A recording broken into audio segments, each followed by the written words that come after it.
صادق و امین کا ماڈل۔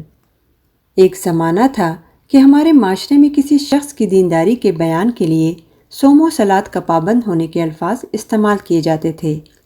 اس کا مطلب یہ تھا کہ فلاں مرد و عورت اتنا نیک ہے کہ نماز اور روزے کا اہتمام کرتا ہے۔ اس کے بعد آہستہ آہستہ معاشرے میں کام کرنے والے دینی افراد کی فکر کا غلبہ ہونا شروع ہوا، جس کے نتیجے میں دینداری کی تعریف مزید ترقی کرتی گئی۔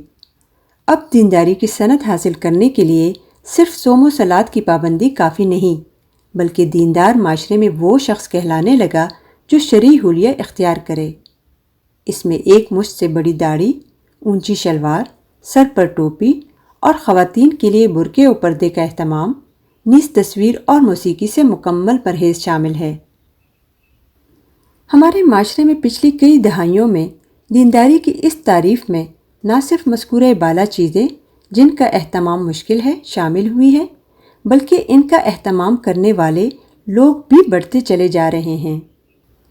عوام الناس ہی میں نہیں بلکہ معاشرے کے ان طبقات میں بھی اس دینداری کو غیر معمولی فروغ حاصل ہوا ہے جہاں کبھی بھی دینداری اور تقویٰ کی رسائی آسان نہیں تھی۔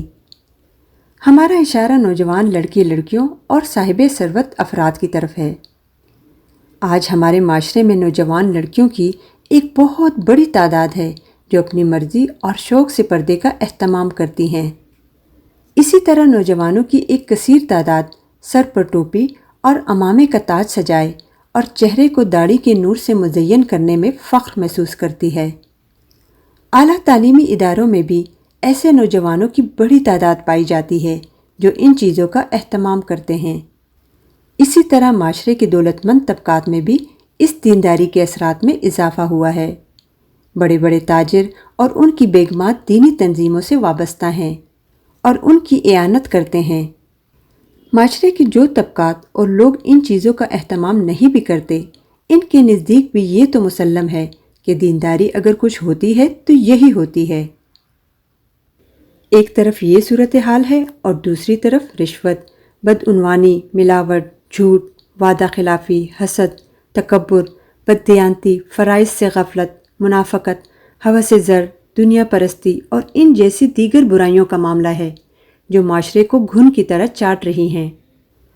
عام لوگ نہ صرف بڑی تعداد میں ان برائیوں کا شکار ہیں بلکہ مذکورہ بالا دیندار لوگ بھی اکثر ان عیوب میں مبتلا نظر آتے ہیں۔ موسیقی کے بارے میں بڑے محتاط لوگ دولت کی جنکار کے پیچھے ہر اخلاقی حد کو عبور کرنے کے لیے تیار رہتے ہیں۔ تصویر کے معاملے میں حساس لوگوں کی اخلاقی تصویر اتنی بھیانک ہے کہ دنیا کے ہر آئینے کو سیاہ کر دینے کے لیے کافی ہے۔ داڑھی، ٹوپی، برقعے اور اونچی شلواروں والے لوگ بھی غیبت، جھوٹ، وعدہ خلافی، تکبر، حسد اور ریاکاری کو اپنا معمول بنائے ہوئے ہیں۔ ہمارے اس تجزیے کا مقصد یہ نہیں کہ ان کے نیکی کے معیارات ہی ان کے اخلاقی عیوب کی وجہ ہیں، ہرگز نہیں، بلکہ کہنے کا مقصد یہ ہے کہ ہمارے ہاں دینداری کا معیار کچھ ظاہری چیزیں قرار پا گئی ہیں۔ لوگ انہی کے بارے میں حساس رہتے ہیں اور جن اخلاقی چیزوں کی حیثیت دین میں مقاصد کی ہے وہ نگاہوں سے بالکل اوجھل ہو چکی ہیں۔ دوسری طرف جو ہستی دین کے معاملے میں ہمارے لیے رول ماڈل ہے، اس کی نیکی کی تصویر جو ہمارے سامنے آتی ہے وہ یہ تھی کہ آپ ایمان و اخلاق کے اعلیٰ ترین درجہ پر فائز اور بہترین اخلاق کے حامل تھے۔ سورہ قلم آیت 4۔ پچھلی صحیفوں میں آپ کی پیشگوئی آپ کی جن خصوصیات کے ساتھ کی گئی تھی ان میں آپ کی صفات اور سیرت کے حوالے سے سب سے نمایاں خصوصیت یہ تھی کہ یہ شخص الصادق الامین ہوگا۔ مکاشفہ 11۔ رسول اللہ صلی اللہ علیہ وسلم کے بدترین مخالف بھی آپ کی اخلاقی حیثیت کے معترف تھے۔ لوگ آپ کے دشمن ہو گئے لیکن امانتیں آپ کے پاس رکھواتے۔ وہ آپ کے پیغام کو نہیں مانتے تھے مگر کہتے تھے کہ یہ صاحب جھوٹ نہیں بولتے۔ وہ آپ کو اللہ کا رسول ماننے کے لیے تیار نہ تھے مگر انہیں یقین تھا کہ آپ کی بارگاہ میں کوئی مقدمہ پیش ہوا تو آپ اس کا فیصلہ عین عدل پر کریں گے۔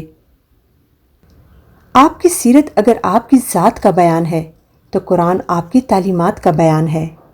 یہ قرآن جب کبھی اپنے مطلوب کردار کا بیان کرتا ہے تو اس میں صرف اور صرف ایک اعلیٰ ترین اخلاق کے انسان کی تصویر ہی سامنے آتی ہے، نہ کہ وہ تصویر جو آج دین کے نام پر پیش کی جاتی ہے۔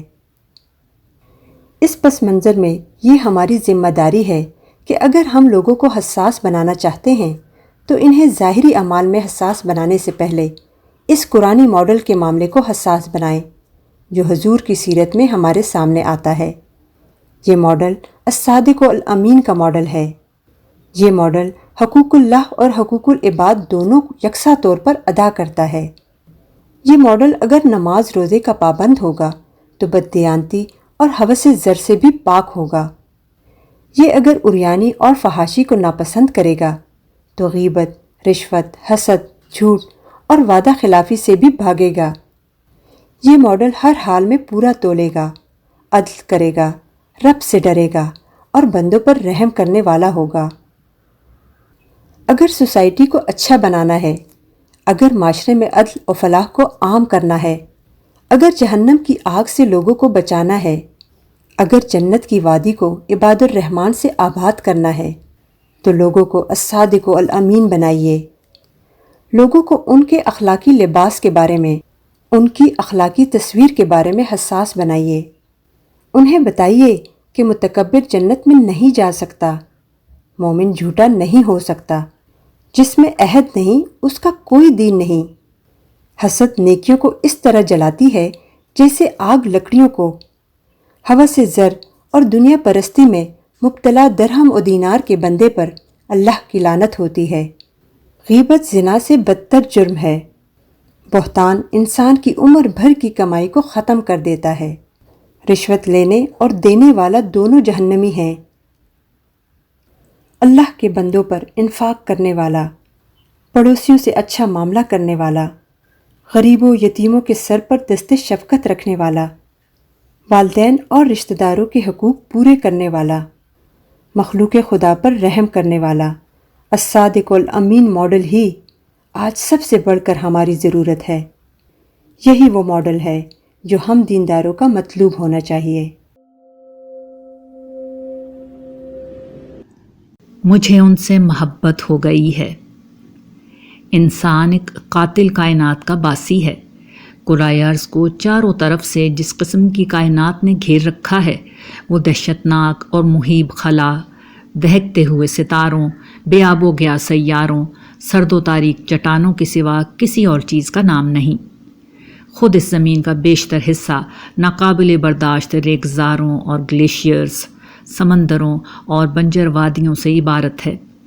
ان میں سے ہر چیز انسان کے لیے موت کا حکم رکھتی ہے، تاہم ایک کریم اور مہربان ہستی کی نظر عنایت ہوتی ہے اور یہی قاتل کائنات زندگی کے نغمے گنگنانے لگتی ہے۔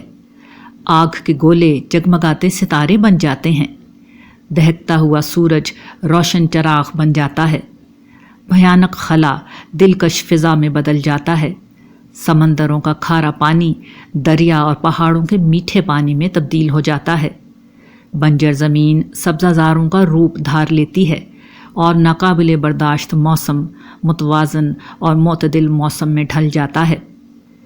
ایک قاتل کائنات کو مہربان بنانے والی ہستی اپنی ذات میں کتنی مہربان ہوگی، اس کا حقیقی اظہار تو اسی وقت ہوگا جب جنت کی زندگی میں اس کے پسندیدہ بندے اس کے روبرو پیش کیے جائیں گے۔ اس کی عنایتیں چار سو ان کا احاطہ کر لیں گی، ان کی زندگی ہر غم و الم اور ہر دکھ اور پچھتاوے سے خالی کر دی جائے گی۔ مگر آج بھی وہ لوگ جو شعور کی آنکھ کھلی رکھتے ہیں اور غفلت کی پٹی باندھ کر نہیں جیتے، اس قاتل کائنات میں اپنی موت کے سامان کے درمیان اسباب زندگی کو یوں بکھرا ہوا دیکھ کر اس کریم کی محبت سے سرشار ہو جاتے ہیں۔ وہ بے اختیار کہنے پر مجبور ہو جاتے ہیں، میری ہستی عبادت ہو گئی ہے، مجھے ان سے محبت ہو گئی ہے۔ آپ کا شکریہ۔ اس کرۂ ارض پر انسان خدا کی سب سے شاندار تخلیق ہے۔ انسان کی فضیلت کے ہزارہ پہلو ہیں، لیکن سب سے بڑا پہلو انسان کی تخلیقی صلاحیت ہے، جس کا نقطۂ عروج انسان کی قوت بیاں ہیں۔ انسان اپنی زبان و قلم سے احساسات، مشاہدات اور تاثرات کو جس خوبی و کمال کے ساتھ ادا کرتا ہے وہ بلا شبہ جان تخلیق ہے، مگر اس صلاحیت اور استعداد کے ساتھ انسان کو اس دنیا میں ہزار طرح کے عجز لاحق ہیں، مگر ان میں سب سے بڑا عجز یہ ہے کہ انسان غیر معمولی قوت بیاں رکھنے کے باوجود اپنے مالک کی حمد کرنے سے مکمل طور پر قاصر ہے۔ کلام نظم، نثر، خطبہ، مضمون یا کسی اور شکل میں ہو، اپنے جمال و ابلاغ کے لیے بہرحال اسالیب زباں کا محتاج ہوتا ہے، مگر خدا کا معاملہ یہ ہے کہ اس کی بڑائی اور اس کی ثنا ہر اسلوب سے بالا تر ہے۔ خدا کی حمد کس تشبیہ سے بیاں ہو، اس جیسا کوئی نہیں۔ خدا کی تعریف کس استعارے میں سمائے، اس کا سا جمال کسی میں نہیں۔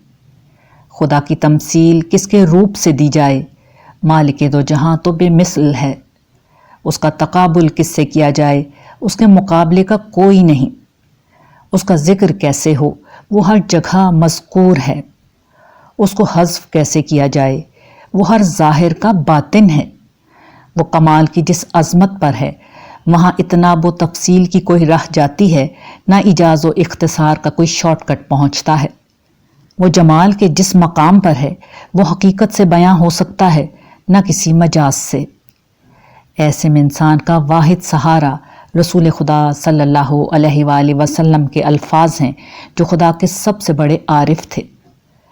اللہم لا نحصی ثناء علیک انت کما اثنیت علی نفسک۔ یہ حقیقت خدا کے آخری نبی ہی بتا سکتے تھے کہ خدا کی تعریف اور ثنا کرنا ہمارے بس سے باہر ہے۔ وہ ویسا ہی ہے جیسا اس نے خود کو سراہا ہے۔ شکریہ یا رسول اللہ، آپ کا شکریہ۔